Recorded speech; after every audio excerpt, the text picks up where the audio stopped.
جو بندہ کہیں جائے اور ہر بار کچھ نہ کچھ لے جائے نا، پھر خالی ہاتھ جاتے ہوئے شرم آتی ہے.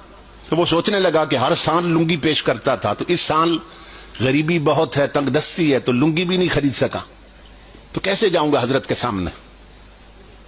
اس نے پھر سوچا کہ چلو اس سال نہیں جاتا ہوں، اس سال نہیں جاتا ہوں، اگلے سال جاؤں گا. سال بھر اس نے محنت کی. اب محبت اور عشق کیا چیز ہوتی ہے، عقیدت کیا رنگ لاتی. اس نے کیا کیا کہ تھوڑے تھوڑے پیسے جوڑ کے نا